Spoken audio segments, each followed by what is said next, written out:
Itinuro ni retired Police Colonel Royina Garma si dating Pangulong Rodrigo Duterte na nag-utos umano para magpatupad sa buong bansa ng mala Davao model na operasyon kontra droga noong 2016 kung saan may pabuya ang pagkakapatay sa mga suspect.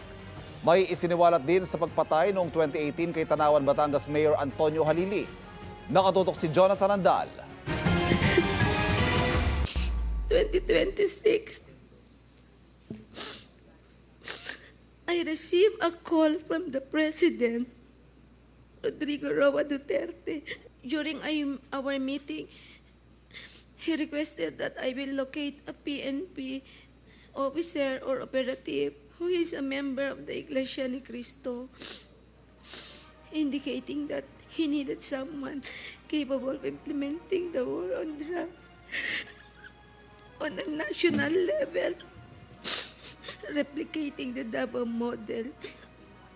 Emosyonal si retired Police Colonel at dating PCSO General Manager Royina Garma sa pagdinig ng House Quad Committee nang itinuro si dating Pangulong Rodrigo Duterte na nag-utos umano para gamitin sa buong bansa ang anyay Davao model sa kampanya kontra droga kung saan may alok na pabuya sa mga pulis na makapapatay ng drug suspect. Nagsimula raw ang lahat noong Mayo 2016.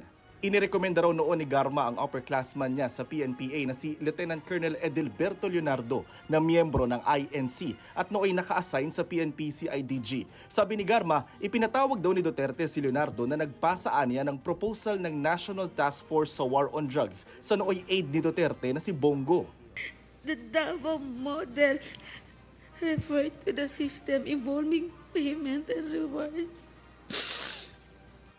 Sabi ni Garma, may 3 level ng reward system ang Duterte drug war. Una, pabuya kung napatay ang suspect. Ikalawa, pondo sa mga planadong operasyon o co-plans. At ikatlo, refund sa mga ginastos sa operasyon. Sabi ni Garma, ang bigayan daw noon sa pulis aabot ng 1 milyong piso depende sa laki na napatay na drug suspect. Si Leonardo rin aniya ang may final authority para tukuyin kung sino ang isasama at tatanggalin sa narcolist at kung ano ang threat level nito. Sabi ni Garma, kusang loob niyang ginawa ang affidavit na binasa at isinumite niya sa Quadcom kagabi. Wala pa, Mr. Chair. It took me 1 week to make some reflections po. I realized the truth will always set us free. Tinanong ang mga police official na nasa hearing kung totoo ba ang reward system na sinabi ni Garma. Lahat sinabing hindi nila ito alam, maliban sa isa. Tama po si Colonel Garma doon, nag-circulate po yan sa buong PNP organization. Pero ang makaka-validate lang po talaga niyan is yung inner circle po ng gaya si Colonel Garma, yung mga nakakaalam talaga, sir. Isa pang revelasyon ni Garma, kilala niya ang pulis na may alam sa pagpatay kay dating Tanawan Mayor Antonio Halili na binaril habang nasa flag raising ceremony ng City Hall noong July 2018 sa termino rin ni Duterte. Ang pulis na ito ay assigned daw sa Central Visayas. Major Albotra, Mr. Chair. Major? Albotra of Region 7. Pinagmalaki niya sa akin noon. Oh, talaga, sabi ko, how did you do it? So, mga kilala niya, mga kasama niya. He said he's in the team. Inungkat din ng isang kongresista ang umano'y relasyon ni Garma kay Duterte. Whether you have romantic ties with the President, I leave that to the imagination of the Honorable Fernandez. Hindi na ako magtatanong doon. Kasi kung magtatanong ako, baka umamin ka eh. Kaya ayaw ko na ron. Hindi mo inaamin dito sa amin sa previous hearing na hindi ka malakas kay Presidente Duterte. Aaminin mo ba ngayon? Yes, Mr. Chair. Humingi rin ng tawad si Garma sa mga biktima ng drug war. I am very sorry in behalf of my men na nagkamali sa inyo. I'm very sorry. But I cannot control all of them. Lahat sila trained police officer. Alam nilang rules of engagement. But alam mo, once you are in the ground, you will always use your discretion. Hindi mo yan talaga, instinct yan ng tao. Sa dulo ng 14 na oras na Quadcom hearing, humiling si Garma na magpatingin sa ospital na pinayagan naman ng komite.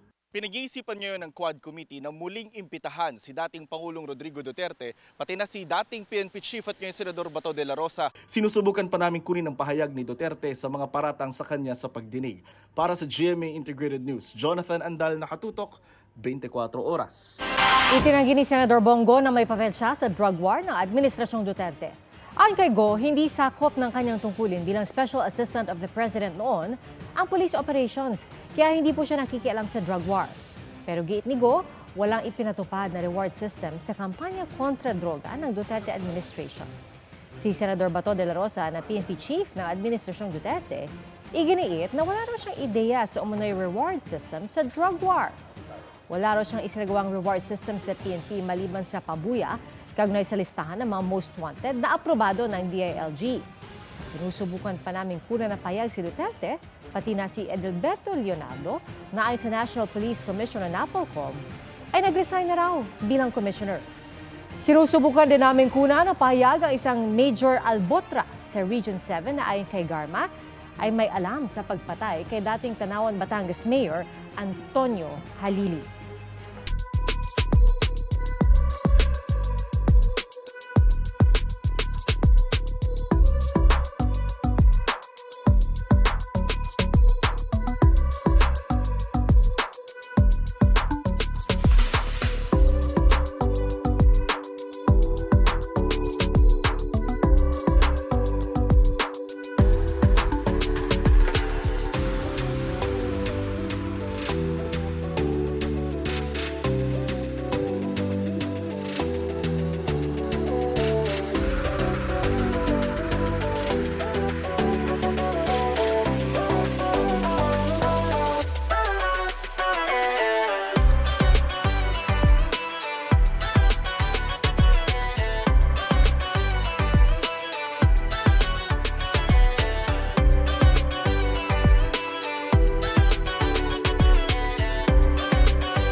Mga kapuso, patuloy na tumutok sa mga balita. Mag-subscribe sa GMA Integrated News sa YouTube.